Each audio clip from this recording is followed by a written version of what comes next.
Hello, this is cjhoyle. In this video I'm going to demonstrate how to remove the cassette from a bicycle wheel. So there are two common styles of rear sprocket systems for bicycles, cassettes and freewheels. I have a separate video where I've demonstrated the removal of freewheels, so in this video I'm only going to be covering how to remove a cassette. If you're not sure which of these two systems your bike uses, check the video description for a link to another video which will help you to quickly identify which type you have. Let's get started by learning how the cassette type system works. On this type of system, the rear sprocket clusters are known as cassettes, and the ratcheting mechanism is built inside of this part, which is called the freehub. On the inside of the cassette there are notches, which match up with the notches on the outside of the freehub, so this slides on here like this. The cassette is held in place by a piece that looks like this, called a lock ring, which gets threaded into the end of the freehub. There's a special tool called the Cassette Lockring Tool, which has splines that match the splines on the inside of the lock ring, and this gets inserted in here like that. The lock ring threads on in the clockwise direction, but if you try to unthread it by rotating in the opposite direction, you'll find that the cassette will spin with it because of the ratcheting mechanism inside. I could just keep spinning this forever, and that lock ring would never come off. The trick is that you need to first hold the cassette stationary and then spin the tool in that direction. Now on a real wheel which is actually in use, the lock ring would normally be a lot tighter than that, and you wouldn't be able to hold the cassette stationary simply by gripping onto the sprockets with your bare hands. There's a tool called the chain whip, which is specifically designed for this purpose.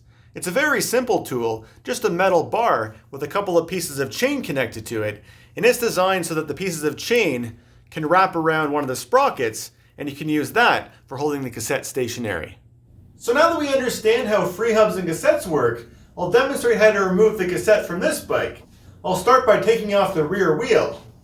If you're unfamiliar with how to remove the rear wheel from a bicycle, I have a link to a video in the description which will teach you everything you need to know. So this wheel was held onto the bike by a quick release, and the first step for removing the cassette is to take off this end of the quick release, because right now it's in the way of where the lock ring tool needs to go. To take it off, I put one hand on this end of the quick release, and then I take the other hand and I can rotate this off. When I reach the end of the threads, I have to be careful to make sure that I also capture the spring that goes with it. With the quick release removed, I can then take my lock ring tool and insert it into the splines of the lock ring. Now the manufacturer that makes this tool recommends that after you've inserted this, that you put the end of the quick release back on, because that will ensure that this tool will stay fully engaged when you're doing the next step. However, you only want to install this loosely on there because this tool still needs to be able to spin. So now I take the wheel and I place it in front of me like that with the cassette facing outwards. In my left hand I then take the chain whip and I take this part of the chain and I place it up against one of the sprockets over here on this side. I then take the remaining dangling piece of chain and I wrap it the rest of the way around that same sprocket. In this case I've used one of the middle sprockets of this cassette, but this tool is designed to work with any of the sprockets. I then take a 1-inch wrench in my other hand and I install it onto the lock ring tool. I typically prefer to do this so that the chain whip ends up over here at the 2 o'clock position and the lock ring tool ends up over here at approximately the 10 o'clock position. I then press down with both of my hands.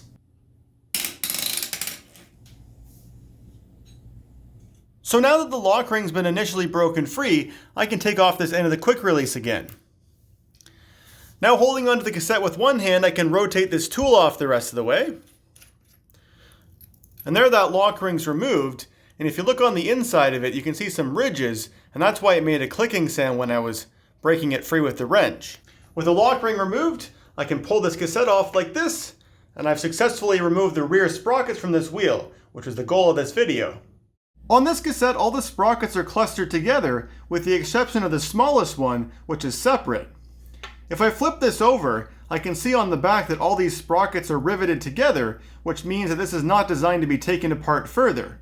On this cassette from another bike, however, the two smallest sprockets are separate, and if I flip this over, I can see that these are held together by a tiny bolt, which means that if I want to take this apart further for cleaning it or for swapping out the individual sprockets, I'm able to do that. These sort of details will vary from one cassette to another. Another thing to be aware of is that all the notches on the freehub are the same, with the exception of one, which is smaller. The cassette has the same pattern with one slot which is smaller than all the others, which means that this can only be installed one way on there. So I need to line up that smaller slot with the smaller notch, like so. I also have to do the same with this small outer sprocket, which has its small slot right there.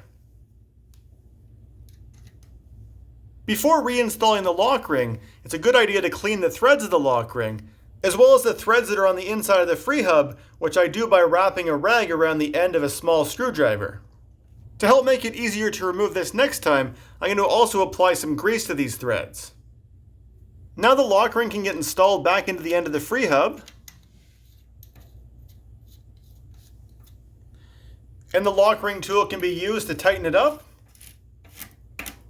So just like before, I've installed the end of the quick release on here to help keep the tool engaged, and now I can install my wrench on here and tighten this up the rest of the way. Now this is not something that needs to be extremely tight, it only needs a medium amount of tension, so I find that doing it from a position like this is just fine.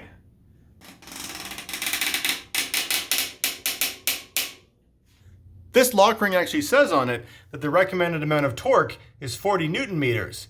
So if you have a torque wrench, you can set it exactly to that. But if you don't have a torque wrench, to help give you a sense of how tight the lock ring needs to be, 40 Newton meters works out to approximately 30 foot-pounds, and this wrench is 1 foot long, so that means I would only need to apply a 30-pound weight to the end of it to get this sufficiently tight. If I put any more weight on there, then I would be over-tightening it.